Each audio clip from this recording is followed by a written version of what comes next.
Graça, paz e harmonia, meu irmão.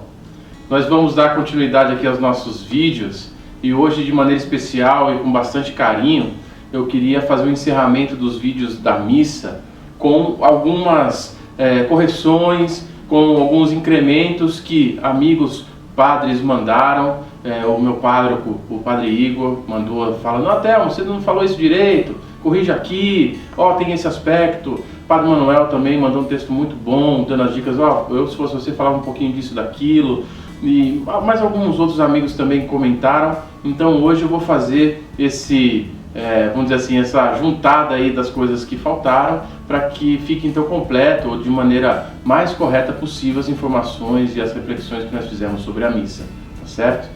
Então hoje eu quero começar falando sobre a missa, das coisas que faltaram, sobre o aspecto sacrificial da missa. Quais são os 3 aspectos que eu gostaria de ressaltar aqui sobre a missa? Primeiro, que ela é ação de graças. E é ação de graças porque nós agradecemos a manifestação de Deus, dos dons de Deus em nossa vida. Mas ela também tem o caráter de sacrifício. E o caráter de sacrifício aqui, que eu gostaria de ressaltar, não é daquele do sofrimento, mas é relacionado à etimologia da palavra, que leva a palavra sacerdote, e a palavra sacerdote significa dom sagrado, dom especial. Portanto, é o momento então de um dom especial se manifestar também em nossa vida, com o sacrifício e a entrega do Cordeiro Santo. E o terceiro aspecto é Páscoa. Mas por que Páscoa? Porque Páscoa é quando o povo hebreu já celebrava a sua passagem da escravidão para a liberdade. Por exemplo, quando eles celebravam a Páscoa deles. E nós também celebramos aqui a Páscoa nesse sacrifício santo, nesse dom sagrado, nesse momento de ação de graças. Jesus então reúne os seus discípulos para celebrarem a Páscoa, para celebrarem então a Eucaristia, com um novo significado.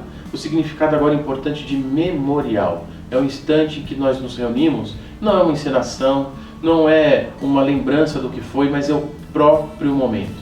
E nós podemos, então, quem sabe ainda fazer um vídeo específico falando sobre memorial. Também outros aspectos da missa que eu gostaria de falar sobre o salmo responsorial. Eu disse lá que o salmo ele é responsorial porque responde à primeira leitura, e a informação correta não é essa. A informação correta é que ele é responsorial porque quando a gente canta e o povo repete aquela estrofe, então ele está respondendo, ele é responsorial. Mas ele pode ser direto também, que é quando ou cantado ou lido de forma inteira, sem fazer com que haja então essa participação do povo. Ele é, portanto, responsorial ou direto. Outro aspecto que eu gostaria de trazer aqui é sobre a escolha das leituras e a relação das leituras com a liturgia. Quando eu disse que a primeira leitura sempre se relaciona com o Evangelho, tem aqui uma nuance importante para dizer. A forma da composição das leituras da liturgia são duas. Ou é a composição harmônica, em que fatos históricos, ou as próprias profecias, ou leituras do Antigo Testamento fazendo referência ao Novo Testamento, ou a semi-continuada, que são leituras feitas na sequência de acordo com a separação e o momento litúrgico que está se vivendo. Nós temos então a composição harmônica sempre acontecendo na leitura do Antigo Testamento com o Evangelho, ainda que seja o tempo comum ou o tempo especial que a gente viva. Entretanto, a segunda leitura, ela pode ser sim de forma semi-continuada, como eu expliquei na corrida, de acordo com os capítulos que vão se seguindo, como o Evangelho também, mas sempre com uma composição harmônica aqui com a primeira leitura. Outro aspecto importante que a gente não comentou no vídeo é sobre a homilia. A homilia é um momento então que é atualizada a palavra de Deus para a realidade da comunidade e para a linguagem atual.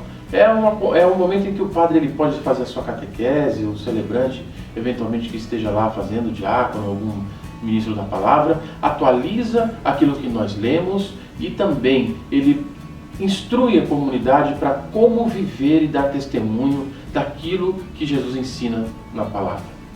Então a homilia é um momento super importante, de troca, de partilha, em que todos saem dali abastecidos para viver a sua semana.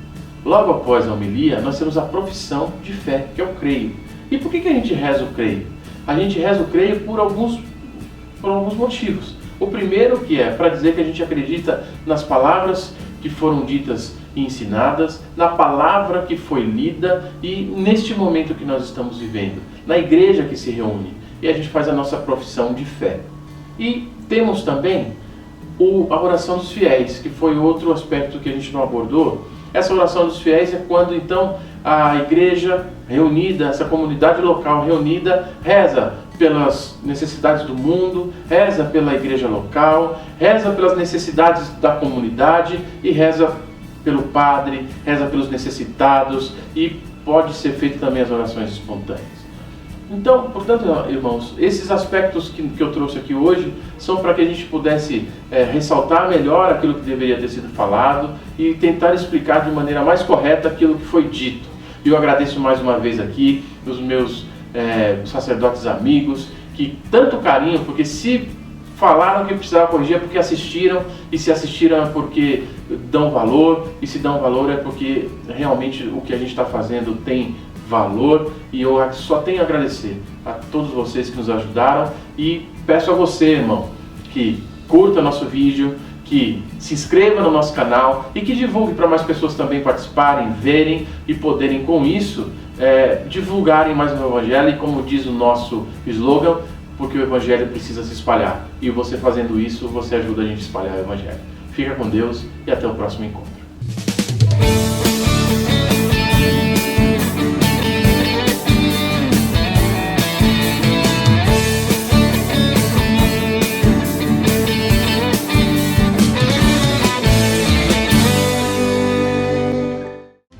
Exultai cantando alegres, habitantes de Sião, porque é grande em vosso meio o Deus Santo de Israel.